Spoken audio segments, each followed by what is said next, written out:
Chapter 1, Lahan and Sanfan. They could see a crowd at the port.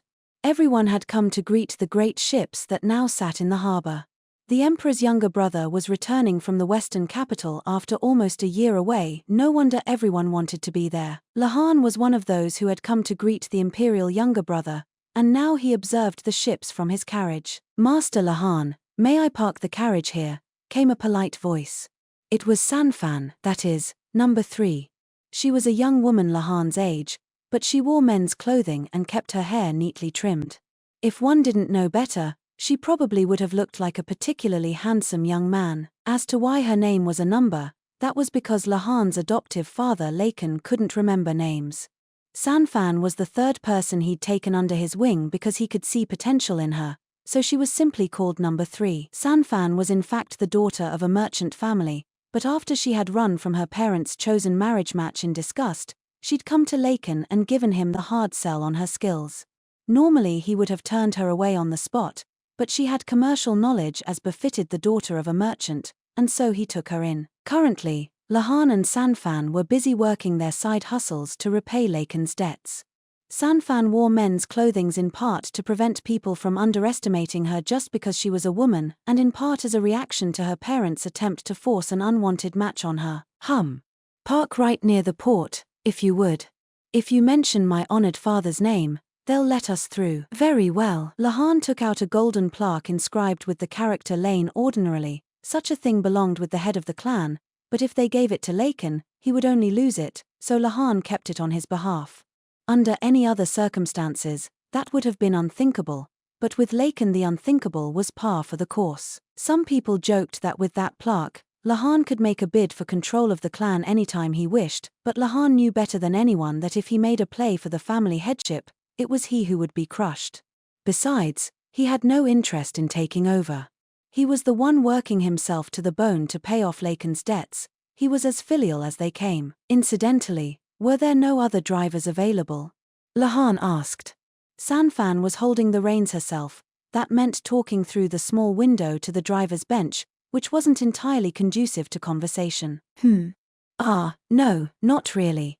Hiring a driver would have cost money, and I had time to kill anyway. Waste not, want not, no, I suppose. Yet when I'm with Yifan and Irfan, there's always a driver. Somehow it was only when he made a request of Sanfan that no drivers were available and she came instead. Oh. She seemed intent on playing dumb. Lahan decided to let it pass. Sanfan parked the carriage and got down off the driver's bench. Lahan got out as well, leaving the carriage in the care of one of the bodyguards who had accompanied him. The passengers were just disembarking from the ship, and finding Leaken was a simple task. The direction where all the shouting and swooning was coming from was where the imperial younger brother was, whereas the strangely deserted, quiet part of the dock was where Leaken could be found. Nobody who knew Leaken's reputation would get too close to him if they didn't need to. "Excuse me, thank you, let me through, please," Lahan said, working his way toward Leaken. The old guy stood on the far side of a wall of people, looking beaten. In fact, the crowd had formed a perfectly circular buffer around him. It was rather funny. Leaken's aide Onsu was leading him along. Leaken was not one for moving vehicles. A carriage he could survive, but a ship was too much for him. Lahan himself was badly prone to seasickness, and moments like this reminded him that the two of them were truly connected by blood. "Sir Lahan," Onsu said when he noticed him. He looked even more tired than the last time Lahan had seen him. His year's service in the western capital must have been trying. "I've come to meet my father," Lahan said. "It doesn't look like he's going to be much good to anyone for a while, so I'd like to take him home, if you have no objection." In principle, Leaken was a high official, and should probably have put in an appearance at his office to report after his return to the royal capital. "None at all, sir, if you would be so kind. I'll inform the Moon Prince for you." Onsu looked positively relieved. "I think he'll agree that this was the easiest way." "I think he might." Lahan had one of the bodyguards carry his pale-faced father to the carriage. "Now," he muttered to himself, "am I going to ride in the same carriage as my honored father?" If he were honest, he wasn't eager to be in there, where the air would be perfumed with the smell of stomach juices and other filth. Instead, once Leaken had been safely pitched into the carriage, Lahan climbed up on the driver's bench. Master Lahan? Sanfan said. I realize it's a bit tight up here, but we'll survive. I'm afraid that if I ride back there with my father I might be sick to my stomach, myself. Much as he felt bad for Sanfan, Lahan couldn't ride a horse by himself, and he didn't have the stamina to walk all the way home. By process of elimination, that left sitting on the driver's bench beside Sanfan. Sigh. I would have liked to pay my respects to the Moon Prince, but so it goes. Next time, even if he forced his way into the crowd, he would inevitably be lost among the adoring throng. Lahan knew that he was just a plain-looking man, undistinguished in appearance and not even especially tall. In order to get people's attention, someone like him needed the proper stage to demonstrate his abilities, as well as information that the other person would be interested in. One needed more than just a fancy outfit. One could not simply overdress. Without anything to back it up, that would only make one look comical. No, this was just like investing. Never let a good opportunity slip through your fingers, that was the key. The Moon Prince was a discerning man, not easily fooled. Lahan could not abide someone who was beautiful on the outside but not the inside, and from that perspective, the Moon Prince seemed to have been crafted by heaven itself specifically to meet Lahan's ideal. A whole year. I wonder if Maomao's at least got one in the oven, he mumbled. His younger sister occurred to him almost as an afterthought. Much as he might have liked to speak with her immediately, he would have to do something about the cargo in his carriage first. Master Lahan, shall I contact Lady Maramaro?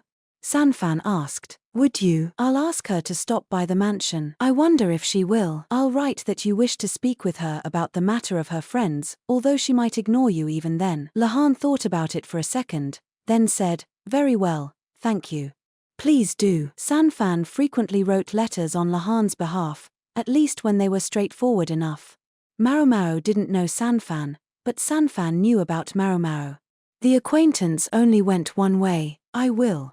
We need Lady Maramaro to come collect them as soon as she may, Sanfan said, oddly subdued. As to who they were, the answer was apparent the moment the carriage arrived back at the mansion. Standing by the weird shogipiece-shaped object outside were two women. Master Lahan, said the taller, slimmer one, approaching the carriage. Her name was Yarrow, and although she was still only 17, she was taller than Lahan. Behind her, looking on with a proper glower on her face, was Yen. These were the friends of Maramaro to whom Sanfan had alluded.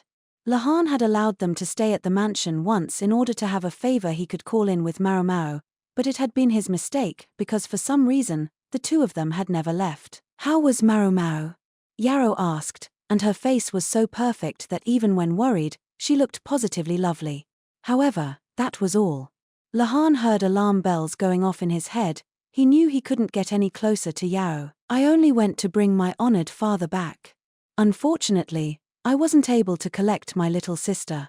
I believe I told you that when I left, didn't I? Lahan replied, from a safe distance.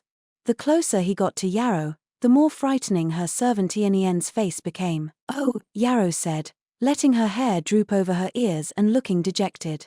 For some reason, Yen was still glaring at Lahan.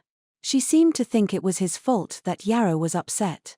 What the hell was he supposed to do? Is there anything else you want? If we stand out here talking, we'll only keep the master of the house waiting forever, Sanfan said, her eyes narrowed. Her tone was distinctly prickly. No, there's not. You must pardon me.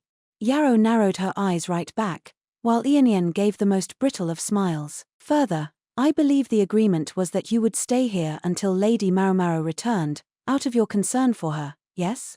I'll arrange porters for you, so see that you pack your luggage, Sanfan said, and her smile was open and easy.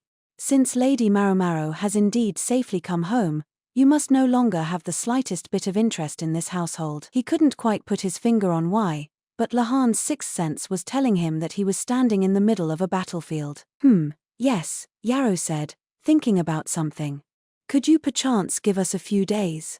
We've stayed here for so long, putting our bags together will be a time-consuming project. Heavens, and here I assumed your oh-so-capable lady-in-waiting would have everything ready like that. You know, I thought I heard that a relative of yours had gone to the western capital as well. Wouldn't you normally prioritize greeting them over Lady Maramaro? You heard right, But my uncle is going to stay in the western capital for the time being. The situation has his household in such a tizzy that there's no place for me there. What was going on here? Their exchange sounded so polite, and yet Lahan could see sparks between Yarrow and Sanfan. Not to mention Yen, who continued to glare at him. In any case, Lahan found himself with one goal in mind: to get out of there as fast as he could. He hopped down from the driver's bench and called one of the nearby servants. "Is a bedroom ready for my father? Make some kanji, something easy on the stomach, and get some sweets, but nothing too fatty. Some fruit might be a good idea. Make sure the fruit juice is nice and cold." "Yes, sir," the servant responded. "All right.